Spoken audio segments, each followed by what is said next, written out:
Not long ago, I posted a talk on diversity statements in academia.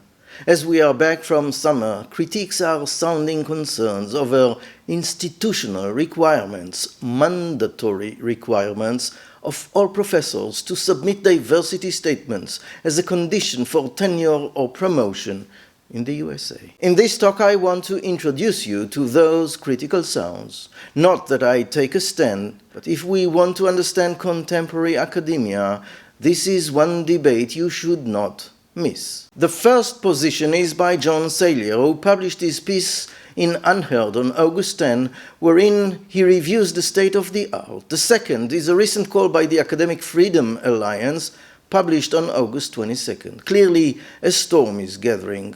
Let me go one by one. John Salier says that ideological litmus tests are becoming the norm in American academia.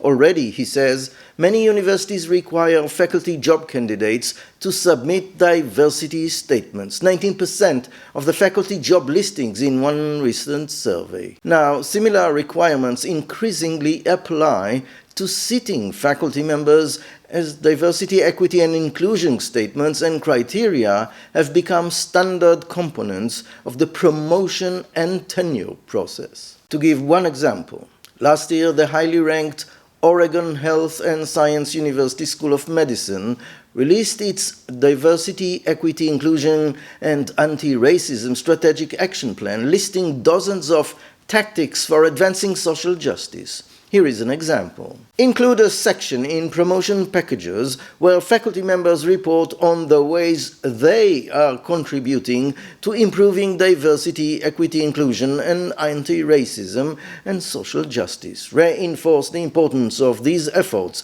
by establishing clear consequences and influences on promotion packages. The reference to consequences reads like a warning to dissenters, especially given that concepts such as equity, anti-racism, and social justice often simply connote adherence to progressive political views. Thanks to the ubiquity of Ibram Kendi's work, many American professionals are primed to point out that anti-racism, far from merely being not racist, entails embracing race-conscious policies coupled with the belief that any disparity is by definition racism. With official diversity, equity, inclusion requirements for promotion and tenure on the rise, Kendian anti-racism has come closer to a formal requirement for many in academia.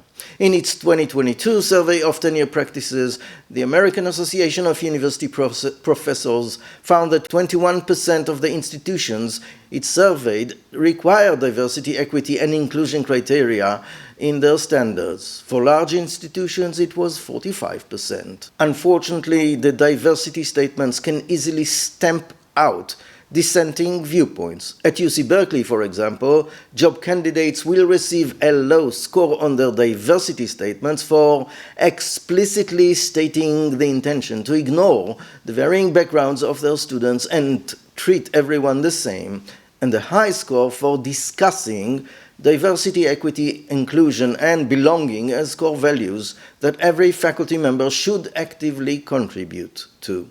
Institutions from Emory University to the Texas Tech University Department of Biological Sciences have adopted the UC rubric, proudly policing the core values of faculty. Diversity, equity, and inclusion requirements for promotion and tenure often come in the form of evaluation criteria rather than required statements. The California Community Colleges (CCC) system, the largest system of higher education in America, serving almost 2 million students, recently mandated that all faculty, staff, and administrative evaluations include diversity, equity, inclusion, and accessibility competencies and the criteria as a minimum standard for evaluating the performance of all employees. The resolution mandating these competencies employs unmistakably ideological language. It defines cultural competency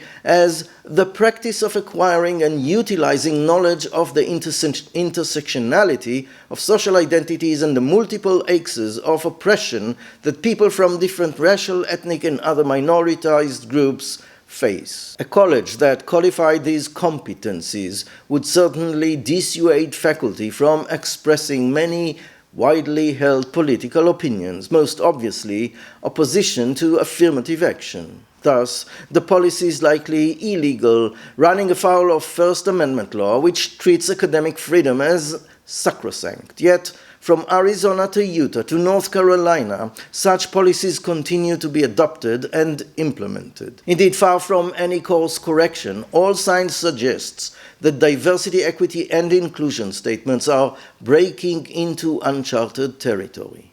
The Society for Personality and Social Psychology now requires such statements for submissions to its annual convention, asking reviewers to evaluate the extent to which the submission advances SPSP's goal of promoting equity, inclusion, and anti-racism, while some academic journals are trying out diversity statements for paper submission.